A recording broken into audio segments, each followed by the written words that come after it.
The Nina and Mark Show. We will keep you in the know. Current events and special guests. Our podcast is the best. You don't want to miss the Nina and Mark Show.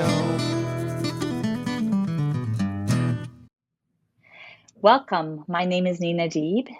And my name is Mark Carvello. And welcome to our podcast.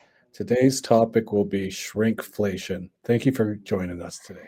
All right, Mark. So, shrinkflation. What is shrinkflation? Do you have a definition for us? The definition is this: the practice of reducing a product's amount or volume per unit while continuing to offer it at the same price. Shrinkflation occurs when companies keep their prices the same but give you less of their products. So that is the definition right there. It is something that certainly people are aware of these days, particularly in the last few years. We've all heard the term, and we've all seen the examples while we're out getting groceries or buying products out in the world as we know it. So, Nina, what are some examples of how you have seen shrinkflation? I've seen it in granola bars. Granola bars, absolutely. We've seen it in the size of the bags of chips and popcorn and snacks. It's a lot of air. It's a lot of extra packaging for less product, for sure. So Yesterday, I saw a bag of chips that was square. I have never seen a square bag of chips before. They used to be much bigger, and now they're square. So I think that the amount that's in the bag now that you're getting for about $3, I think the amount that's in there now is probably about 1/5 of what it was originally. this is a thing. The percentages. I mean, because it's not just the experience of shrinkflation. We're also looking at the cost increases on top of that. So not only are you getting less product, but you're paying an extra dollar or two more for that product. So it's more than just shrinkflation that's going on in there. And where does it all start? How did this come about? And is there anything that we can do about it? I think one of the things that we should be aware of is like, so when you're getting less for the same amount of money, either the item is shrinking or there's fewer of them in the package. So if you're a family of six, there used to be six granola bars in that box. So it's gone to five and then it's gone to four. Drumsticks, the same thing. Like the drumsticks used to be packages of, I think they were eight originally, then it went to six, then it went to five, four right now. So the drumsticks now, when there's not enough for my family when I look at the drumsticks. So you have to buy two boxes. Shake and bake. Like shake and bake, it used to be larger. And I'd buy a box of shake and bake. There were two packages in there, and there was a bag to shake your chicken. And you don't have the bag is eliminated and the packages are smaller that I have to use both packages for one meal now. So before I used to get two meals from the shake and bake, so it was two bags, and now it still has the two bags less the shake and bake bag. The it's maybe 3 or 4 cents for this bag, but it's chicken, it's raw chicken you're dealing with. It's quite handy to have that bag to be shaking your chicken in. That is what the product's called. It's gone. So and the price has gone up as well. So you are getting half as much, I think, and probably paying double the price. Well, one of the other areas outside of the food, I noticed. I went to get batteries a few weeks ago, and they're odd numbers. You know what I mean? A pack of batteries, you'd probably expect to get maybe six batteries out of it, but now it's like five. Do you know what I mean? Like it's just awkward, uh, uneven numbers as part of that shrinkflation. Whatever the strategy is, and certainly in cans, you're starting to notice the milliliter sizes are becoming smaller. I noticed it with peanut butter as well. And it's something that's so incremental that you just kind of get used to. visually seeing, and then you kind of forget, hey, this used to be like twice the size of this, or at least a third. And another area I notice it is in cheese. What is up with the cheese? Remember when you used to get those blocks of cheese, and it was quite big, and the pricing I think at the time was almost 3.59, $4 ish, and that's you could pay anywhere from up to $7 or more for a block of cheese.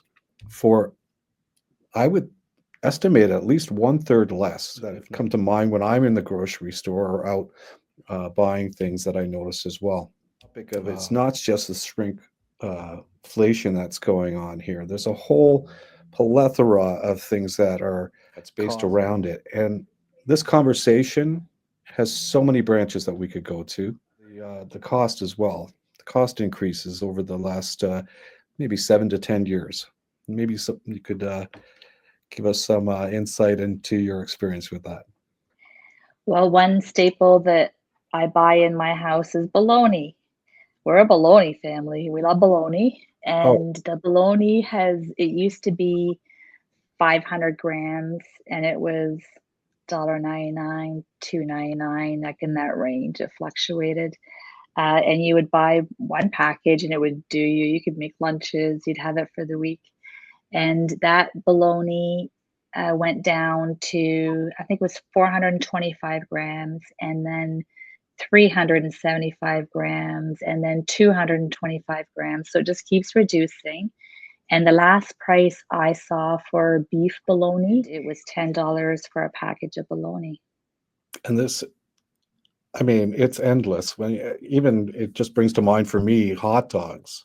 What has happened to hot dogs? And the buns as well. If you look at just the whole hot dog experience of shopping in grocery stores or whatever, everything is just so tiny. It's like what do you call those little slider burgers, or they're like little sliders now, and you even see it in fast food restaurants. Certainly, what they're promoting in their packaging, not that I want to bring up certain corporations or restaurants or fast food chains, but it's clearly evident what they're promoting is not actually what you're getting. You know what I mean? If you look at words that are misleading, like big, or they're not big. Do you know what I mean? It's quite clear that this is not big, and it's certainly not what it used to be, or anything that we remember uh, from back in the day. So, um, yeah, the cost and the shrinkflation is definitely affecting. I would, I don't have the exact statistics of for Canadians, but I'm sure we are all feeling that pinch in so many ways. That we do have some statistics here that we could look at as far as cost and pricing is concerned. I don't know the overall increase. Do you want to elaborate a little bit on that? Well, I could probably help out a little bit from life experience on family of five. I have a family of five, and I grew up family of five as well. So, family of five growing up, our grocery budget for the week it ranged. It was $65 for a long time, and then it'd be $80. So it was between 65 and $80 for the week for a family of five. We got a full cart of groceries. We had cookies, you had ice cream, you had everything. The only thing that we didn't buy from the grocery store was my mom worked at Buns Masters, so we had delicious bread and sliced bread and buns, those onion buns. You remember them? So Oh, my so mom, my mom worked there, so we didn't have to buy those. That was her benefit of working at Buns Master. Her bosses loved her, and they were like, take home some buns for your family when she'd work her shifts. yeah, So that was always wonderful. But so $65 to $80 for a family of five. My family of five now. So I'll tell you what I don't buy from the grocery store. I only buy meat from a farm or from a butcher. So I don't buy any chicken or beef from the grocery store. And my grocery bills for my family of 5 are running me about 4 or $500 a week without counting in any, any meat. So other than, luncheon meats, which is, like I said, the bologna is now $10 if I wanna buy beef bologna, My and I'm goodness. getting much less of it. So that's gone up a lot for a family of 5. Well, I think when we look at numbers or statistics or what we're being offered as far as how this is affecting Canadians and families or single people or anything like that, right here we have a overall increase that's stating that it's 3 to 5% increase for 2025. Sorry.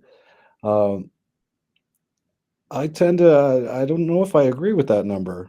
I mean, myself uh, being single, if I'm out there and I'm at the grocery store, I used to be able to pull off a month of groceries and actually have vegetables and fruits and healthy alternatives to bring in and probably do that for, I would say, $75 a week, maybe. But now it is like you're in the store and you're like, you know what? I'm just not going to get that. I am not going to get that. That's way too expensive because of the overpricing, too. I think a lot of Canadians are probably experiencing that, too. And it's also par and course with the tariff rebellion that we're seeing today as well. People are starting to be very aware of Canadian products as opposed to US and shifting towards like again, I don't want to mention names, but even if you look at the ketchup or anything that's produced here in Canada, people are more cognitive and more aware of their spending value, even at this point, because we have a situation that we do want to support our local communities and our businesses here in Canada. So this shrinkflation really spills over into a lot of areas for a lot of people, and um, it is, and it's something that I don't think in our generation that we've ever seen to this extent. One of the things that we used to do that has changed a lot. So, my family growing up, I look at the things that we did that made life more affordable.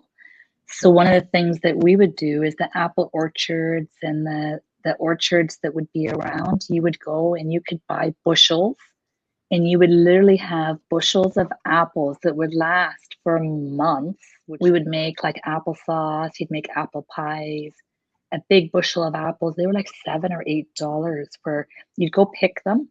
And there was a place just outside Brantford. You'd go, the farms, you'd go pick your own things for pickling and for canning.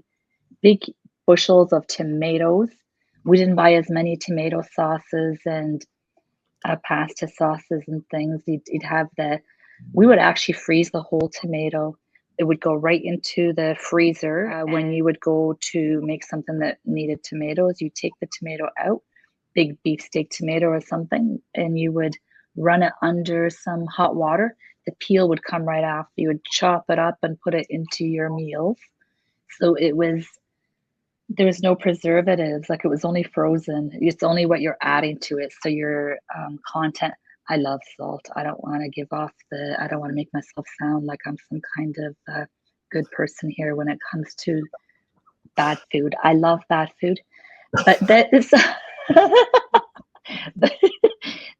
that's the things that you did. So you're not paying $3 for a jar of strained tomatoes or those were things that were thought of, and it was practices like things that were just part of it's like you do some of your canning or some of your food storage or in the fall when the foods were being harvested.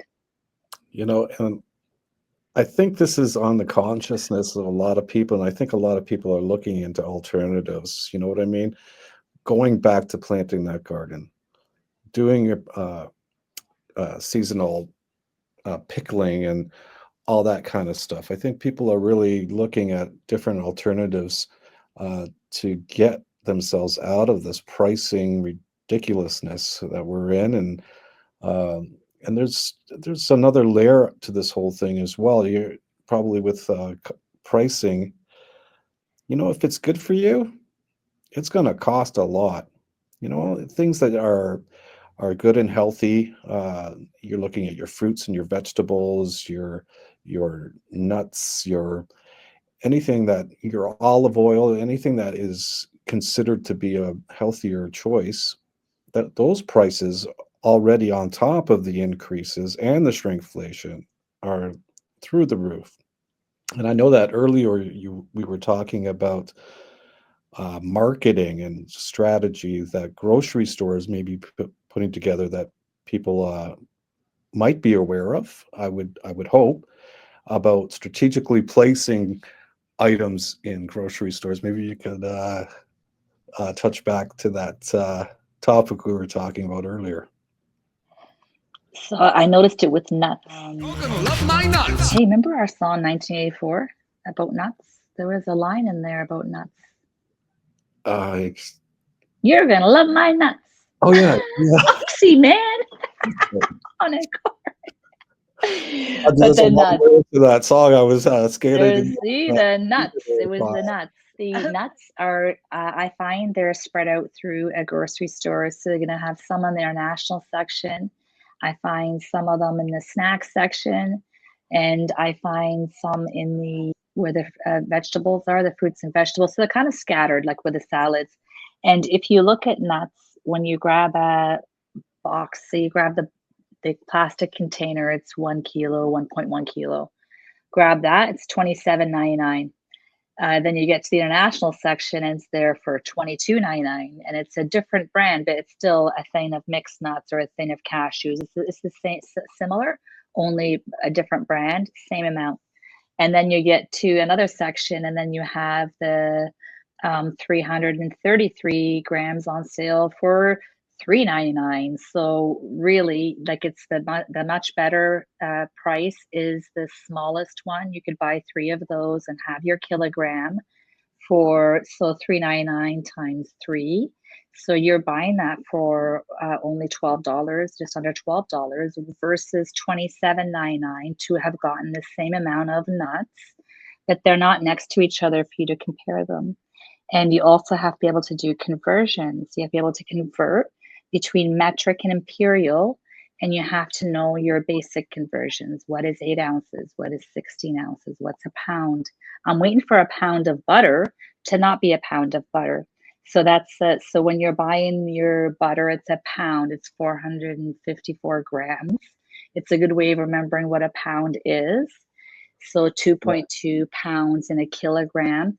If you know your conversions, you'll know whether something's a good price or not, and you'll be able to buy sometimes twice the number of, say, nuts in the smaller package than you could have in the family package. So, and I consider that's partially education, and it's partially because they're not next to each other for you to be able to compare them properly. And even if they were, you still need to be able to do conversions. So That's you've got so if you want to be smart about your grocery bill and to get more bang for your dollar, you can learn your conversions. And it's, some people coupon, some people do different things. They might price match, but this is something that's very easy to do within the store while you're looking. Just be aware of it. Be aware that it happens. Well, that first of all, that's just nuts. And yeah, we are also in a place with marketing as well, but it's also branding. You have name brands, and you have all these alternatives to that. I'm sure the products are just as good, or perhaps even better. Sometimes you go into a store and you might not buy the certain brand name chips, for instance, we were alluding to earlier. But you buy the cheapy bag of chips, and they're just as good. You know what I mean? And perhaps you're even getting more from it. You for your value. In the food area, at least, it's about misleading advertising. And if you want to take a minute, and we'll talk about misleading slogans and marketing that we see on, if we're sticking with food and just food items. that doesn't paint the picture correctly for the consumer. So here's a breakdown of a common misleading tactics that are used for products and food. Uh, Misleading health claims is one of the topics that we could discuss. Natural or all natural. This is a term that is used all the time uh, to mislead people into thinking that what they are purchasing is the healthier alternative. Uh, or made of whole grains or no cholesterol, light or low fat, sugar free, made with real vegetables and fruits. Uh, and there's so many buzzwords and things that they use in marketing. And the sad thing that I'm sure a lot of people are aware of is the marketing for children and what they're eating, and their cereals and the cartoon characters and we all know that a lot of this product is just sugar ridden with fructose and certainly not the healthiest alternative for any of us. But if I could just for one moment, Nina, just relate back to what we were talking about earlier about margarine, heart healthy margarine. This could not be the furthest mistruth of marketing that we could ever experience. Certainly, margarine is probably the worst thing for your heart, but they're promoting it as this is good for your heart to eat margarine, this processed sludge, if I might, that comes in a plastic container and you leave it outside and nothing happens with it. You know what I mean? Uh, Certainly a better choice to eat the butter. But what are your thoughts on that? All of that? I don't buy margarine anymore. I grew up on margarine.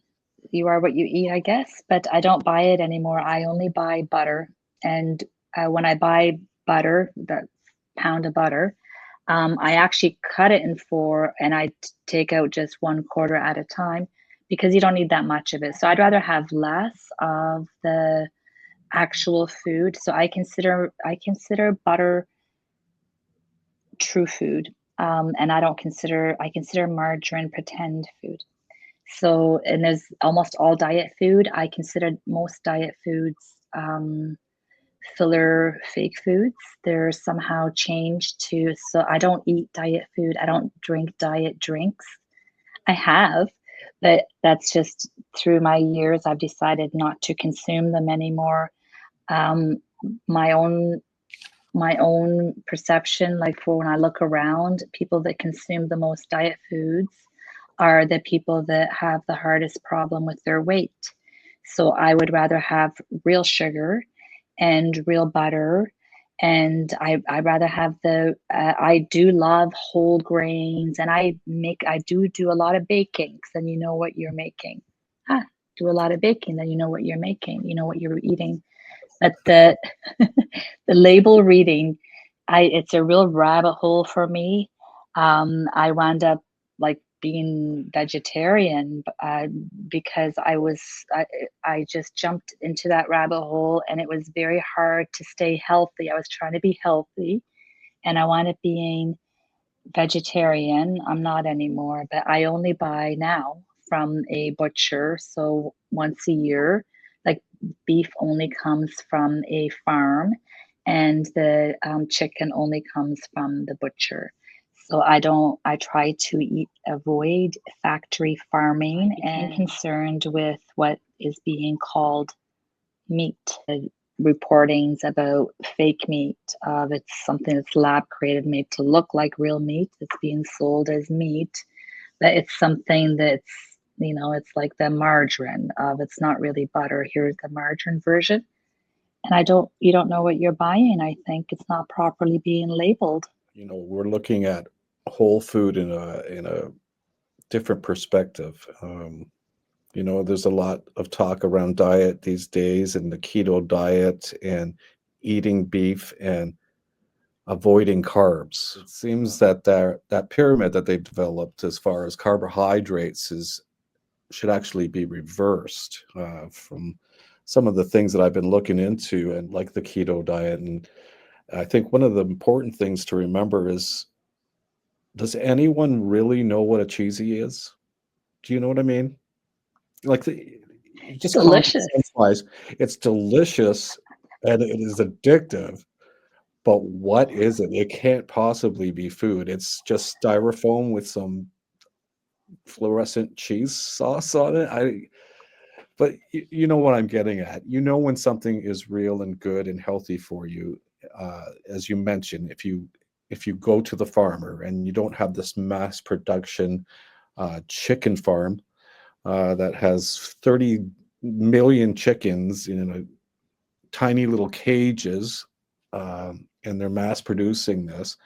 And of course, there's all kinds of bacteria infections going on, and they're medicating these poor little chickens and feeding this out to people, onto the planet. So, of course, healthy alternatives are out there, but it is back to that model of in your conscience, you know what is healthy and good for you, and what better food choices to make around this whole shrinkflation topic. Here's something that can be done about shrinkflation or getting more value. You can buy local. The only beef I buy is local. The only chicken I buy is local. Farmers markets is another way that you can keep most of your produce local. Some of it isn't, but it's still fresh. And if you get in the habit of going to your farmers markets for your produce, it helps keep things.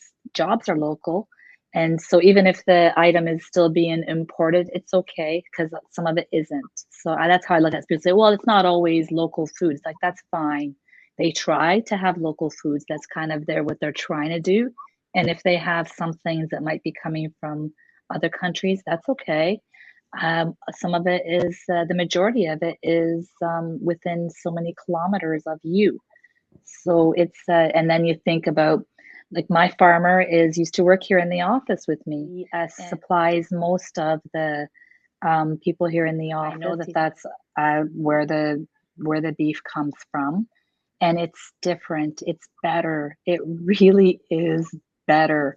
It tastes better. It's very difficult to go back to to an inferior product. And you mentioned the farmers market. This is a perfect example of where you'd likely not see shrinkflation going on. If anything, it's the opposite. You're getting a bang for your buck. You know, when you're buying a bag of carrots from a local farmers here, you're getting probably, if not three times more per price in and your value that you would get out of a grocery store, and the quality as well. As you mentioned, like, this is this is the alternative. This is the alternative for people to look at, is that farmers market. And I also wanted to mention about uh, beef. uh, I read a lot of things, and lately around food items and whatever it is, and there's apparently related to shrinkflation. If you go and you buy ground beef, do you ever notice it's pink? You know what I mean? There's a lot of stuff going on in shrinkflation that is like additives or fillers that are going on, because you probably notice, Nina, that if you get fresh meat from a local farmer and you compare these two meats together to what's available in most grocery stores, I would imagine, you can see the difference, visually see the difference in the quality of what you're getting. Do I have that right, or? You do have that right.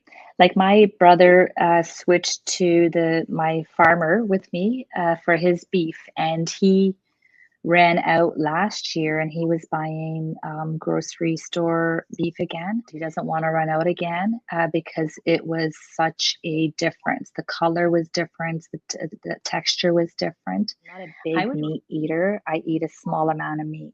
But I'd rather have a 3 ounce, like, I don't want a 3 or 4 pound steak. I had that happen in Texas. You think you're in Texas? I ordered a steak, and what they brought out to me was, I think it was a 4 pound steak on the, like there was, you couldn't see the plate. It was like, here's your steak, but is this like a portion for a person? And Like it weighed it's more than also me. surprising in Texas. Texas is not the biggest cattle producing state of all of the United States, or possibly the world. I don't have the stats on that or the facts, but I think Texas is certainly up there for cattle raising. I just wanted to have a Texas steak. I thought, I'm in Texas, I'm going to order a steak, and I didn't really spend too much time on the menu. My friends ordered, Sam ordered, and they were getting carrots and they were getting these sides, but they were ordering the sides separately. And I didn't realize that. I didn't realize that when you order a steak, you're literally getting a steak. Like I didn't get a potato, nothing. I just got the steak. It came out, and I just ate everybody else's vegetables because it was kind of, you're kind of foolish thinking I should have read the menu better, but you just wouldn't expect that. And it came out and it's like, here's your dinner. It's like, like my eyes looking at, I think my eyes nearly popped out of my head. It's like, ooh, not what I had in mind. Wow. But staying in a hotel, of course, I wound up slicing it and taking it into the takeout containers, because otherwise, how do you eat a steak in a hotel room with your wooden plastic forks and spoons or whatever, right? Like it's not even easy to take it home. And it was not a delicious steak, I guess is what I'm really getting at. So that 3 or 4 pound steak, that humongous steak that was in Texas, I was really looking forward to. I should have chosen probably something much smaller, like maybe a 3 or 4 ounce something that was delicious. They would have been delicious, I think, if I would have been more careful in what I was ordering. But I ordered the glutton steak. Like, That's what I ordered. I ordered the glutton steak. When they say it's the glutton steak, I think that's probably accurate. This is all this talk is making me hungry, and I'm looking at the time, and it is lunchtime. Are we closing up a little on this? Yes, let's close this up. Okay. Well, that's terrific. Well, we thank everybody for joining us today in one of our first and many podcasts that will be coming your way. Nina and I have been discussing upping the podcast world for ourselves, and at some point, we're hoping that our listeners that are involved in our conversations will join us as well. We'd be more than happy to have you. Now, thank you so much for joining us on this one of our first podcasts, and we hope to see you soon. The Nina and Mark Show. We will keep you in the know. Current events and special guests. Our podcast is the best. You don't want to miss The Nina and Mark Show.